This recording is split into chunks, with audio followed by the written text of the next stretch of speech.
Manchester City get relegated, God willing.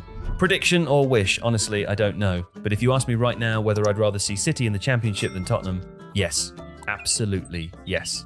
And it's not really about City. Not the 115 charges, not the sheikhs, not the players. It's one man. I want to watch Enzo Maresca suffer. Sacked by Christmas, and then they bring in someone exactly like him as punishment. I want him to regret the day he made the worst managerial move I've seen in my lifetime. Standing in front of everyone, throwing his own players under the bus, running over his own club, all to set up a clever transfer 6 months later. So I can't tell you how happy I was watching them lose 3-0 to Arsenal in the Community Shield. His season started with a goal conceded 23 seconds in. 23 seconds. God willing. Right. Enough ranting. Ferguson, Mourinho, Guardiola. Those are the only 3 managers in Premier League history who have successfully defended a title, and right now, there's a real chance Mikel Arteta joins them. And before someone types that I'm treating football like it started in 1992, go through the whole history. It's even rarer than that. 3 did it in the 1800s, when the ball weighed as much as an anvil, 2 before World War II, and between the war and the 90s, I think 2 more. That's the entire list. So, can Arteta do it? City have fallen off hard. Liverpool, Chelsea and Tottenham all have new managers. United have Carrick, barely out of interim, who plenty of their own fans don't trust. Let's run the table in reverse. 20th, Hull City. Forget the magic 40 points, by the way. The real average since the 90s is 33.8. I'd love Jackie Robic to keep Hull up and become a club legend. I don't think it's possible. Here's the stat that says it all. By Opta's expected points last season, Hull were 23rd in the Championship. 23rd. By the numbers, they should have been relegated, not promoted. They've also lost our Pandur, and Rangers sent them Jack Butland, FIFA 17 legend. If you remember how broken that card was, you've been here a long time. 19th, Ipswich Town. Our tractor boys. We'll cheer for them all season, and it won't be enough. McKenna took them from the 3rd tier to the Premier League with back-to-back promotions, got relegated, then went straight back up. And then after 5 seasons, he tells Ipswich he's leaving. Not for a bigger job, not for money. A personal situation. He got them up again and walked away to deal with something more important. Fair play to him. From a football point of view, it's a shame, because that story was beautiful. So now there's a new manager and a blank check. Ipswich have spent close to 200 million euros. A championship club. I don't think it sticks. 18th, Fulham. Fortune favours the bold. Fulham go down. 4 seasons under Marco Silva, 4 finishes between 10th and 13th, never close to trouble. But Silva's gone, and in walks Arbeloa. And then some director of the universe decided to take the piss. Because in the very first round, it's Chelsea against Fulham. 2 of Florentino's cast-offs. Arbeloa versus Xabi Alonso. I'm sorry, what? And I have no idea what kind of manager Arbeloa actually is. All we know is that at Madrid, he did whatever Perez told him and took the blame for everything. He was a doormat. Maybe he shows some backbone here. I doubt it. 17th, Coventry. Personal reasons, and I'll admit it. People have talked far too much rubbish about Lampard. 84 matches at Chelsea, a pile of academy players promoted, and he genuinely built the team that won the Champions League in 2021. He's directly responsible for that, not indirectly. Coventry have signed him until 2029 and spent 150 million euros. They haven't been in this league for 25 years. I really hope he keeps them up. 16th, Sunderland. From 17th to about 5th, this league is impossible to predict. Sunderland come up and finish 7th, Tottenham finish 17th, United go 15th, then 3rd. And then Brighton finish 8th 2 years running and Everton finish 13th 2 years running. So Sunderland 16th, yes, they were 7th. That's the problem. 7th got them the Europa League, and the Europa League is what buries you. Same as Forest, who went from 7th straight to 16th. And as I record this, Sunderland have spent zero euros. The season starts in 24 hours. 15th, Crystal Palace. In 3 seasons, they've lost Eze, Gehi, Lacroix, and Olise. At some point, you have to ask how long a club can keep respawning talent like that. And now Glasner has gone to Forest. They've hired a good manager, brilliant in France, but can even he make a silk purse out of that squad? 14th, Everton. 5 seasons between 13th and 17th. Closer to relegation than Europe, always have been. And that team can't sell anyone good or buy anyone good. They're just dull. If there was an emoji for Everton, it'd be the flat one. I also think Moyes is a front runner for the first sacking of the season. 13th, Bournemouth. Since they came up, they've gone exactly 3 places higher every season. 15th, 12th, 9th, then 6th. That has to stop. Iraola turned them into a genuinely frightening side, and now he's at Liverpool. In comes a German who finished second with Dortmund and won the cup with Leipzig, but who fans at both clubs never warmed to. The Premier League doesn't forgive that. And last year they were selling to Liverpool, Real, PSG and City. This year nobody's buying because they don't have those players anymore. You can't respawn forever. 12th, Newcastle. Nearly 300 million euros spent last season, and I'm not sure it showed. Nearly 200 million again this summer, and I'm not sure that'll show either. Especially since they sold 265 million worth. Tonali, Guimaraes and Gordon. That was the spine. And they lost Eddie Howe 3 weeks before the season starts. Newcastle could finish 7th, they could finish 16th. So I'll split it and say 12th. 11th, Brighton. And here's where I change my mind live. I had them 7th. Screw it, 11th.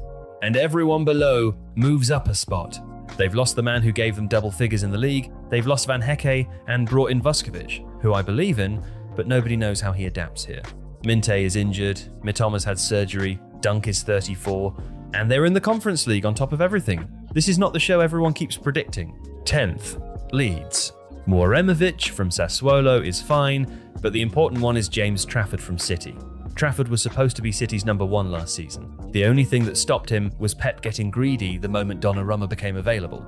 Without that, he's City's starter all year and probably England's keeper at the World Cup. Instead, he sat on a bench.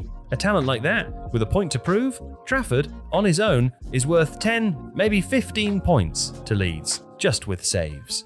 9th, Nottingham Forest. A frightening defensive line, Milenkovic in there, and now Glasner running it. That's a recipe for a far better season than the collapse from 7th to 16th. Because Glasner is Forest's biggest signing, not a player, the manager. And here's the proof. On arrival, he became the second highest paid manager in the Premier League. Marinakis put so much money in front of him, he couldn't say no. Glasner earns £2 million a year less than Arteta. Alonso, Iraola, Maresca. Nobody earns more than Glasner at Nottingham Forest. 8th, Brentford. 9th twice, 10th once. Last year they sold Mbeumo to United for 75 million euros. This summer, Jordan Henderson left for Chelsea. A huge, irreplaceable loss, obviously. But watch the other direction. Brentford paid more for Sangaré than for anyone in their history, 48 million. And he's a 24-year-old midfielder who could realistically go for 150 million in 2 years. Look at Morgan Rogers moving for 138, and tell me why not. He has it in him to be Mbeumo times 2. 7th, Tottenham. Plenty of models have them much higher. I'm not convinced. 270 million euros on 3 players, Senesi and Robertson for free, fine. But they lost Romero and Jed Spence, and as much as I couldn't stand Romero, he was the pillar of that side for years. Building a whole new team and expecting it to click immediately never works. De Zerbi is far too good for them to be fighting relegation unless he falls out with the board, which he does tend to do. But top 6? Too much has piled up over there to fix in one window. 6th, Aston Villa. And I think it could go worse than this, which sounds mad because Emery is still there. But not even Emery survives losing Morgan Rogers, Yuri Tielemans and Ollie Watkins in one window. 2 of them went to direct rivals, and in return, they got Garnacho back, on loan. How is that good? Emery is a wizard. He should be burned at the stake. If he does it again with this squad, it's genuinely incredible. But with the Champions League on top, this is going to be very hard. 5th, Manchester United. 3rd place last season after finishing 8th and 15th the 2 years before. That's a spectacle. But, like a lot of United fans, I'm skeptical. Of the 5 clubs up here, I think Carrick is the weakest manager. Not the worst in the world, just last of these 5. And I could be wrong. Cunha could settle instantly, Maguire could be a wall, Luke Shaw could suddenly remember how football works. It's all possible, but I don't see 15 league goals in Sesko, and I don't see 38 full matches in Maguire. And here's the big one. Last season, they had nothing else. No cups, no Europe. This season, it's 4 competitions. Everything lined up perfectly for them last year. I don't think it lines up twice. I can see a new manager at Old Trafford by Boxing Day. 4th, Liverpool. In a better universe, Iraola went to Chelsea and Xabi Alonso went to Liverpool. A full summer to set the team up, everyone fit, and Wirtz already a 250 million euro player, because Alonso is the man who made him at Leverkusen. That's not this universe. Isak is injured and hasn't had form for a year. Ekatike is out. Van Dijk is 35 and hasn't been at his level for a long time. Araujo has arrived. Fine. but that's a ticking time bomb where mistakes are concerned. And the depth isn't there. Not for the Champions League and the league at once, and definitely not for Iraola's pressing. They lost Robertson, Konate, and Salah for exactly 0. No Liverpool fan can tell me they're relaxed about this. Third, Manchester City. I know. Some of you are leaving right now, calling me an idiot. Fine, I'm putting City third because of Enzo Maresca. God willing, he flops. And I'd have put them lower. The only reason I don't is that this squad is still absolutely brutal. Donnarumma in goal is a cheat code, literally typing Hesoyam in GTA. Gvardiol, Guehi, Elliot Anderson for 130 million, and Haaland up front, plus Cherki, Doku, Savinho, Foden, Marmoush. They're sick. But when Pep leaves, when Bernardo Silva leaves, when Rodri leaves, and Rodri was the best player in the world, you don't replicate 10 years of work. And on Pep, he needed to go. You've seen the clips. He's cracked. I hope he doesn't take another job for a couple of years, because he isn't well, and that's a sad thing to say about a manager that good. City third, God willing. Second, Chelsea. This will sound like too much. Here's why it isn't. I think Xabi Alonso is the best manager in this league. Full stop. Someone will say Arteta, and I understand that. But when Real sacked him, he hadn't put a foot wrong on results. And that's after going unbeaten in a Bundesliga season with Leverkusen. Against Bayern Munich. What are we discussing? And here's the part that matters. The club backed the manager. Chelsea finally told him, pick who you want. For years they signed only what the sporting directors wanted, only players to be flipped later. He picked brilliantly. Morgan Rogers can hit 25 contributions without breaking sweat. Lacroix arrives with 98 Palace appearances and trophies, then 2 more out of Serie A, including exactly the attacking fullback he had at Leverkusen. And that's before the squad he already had. Enzo Fernandez at his level is a spectacle. If Alonso wakes up Parma, that's 20 plus contributions right there. And Joao Pedro in the right setup scores 20 plus. He can be one of the best 9s in this league, maybe in the world. Chelsea have 0 European games this season, so I'll go further. They could be in the title race. As a fan, I've pushed it, but look at it properly, and it's not far off. And first, Arsenal. Champions. Arsenal last defended a title in 1935, but history is there to be ignored. Last season, they won the league and reached the Champions League final. Gabriel was injured. Saka wasn't the prime Messi people wanted, and they still won it.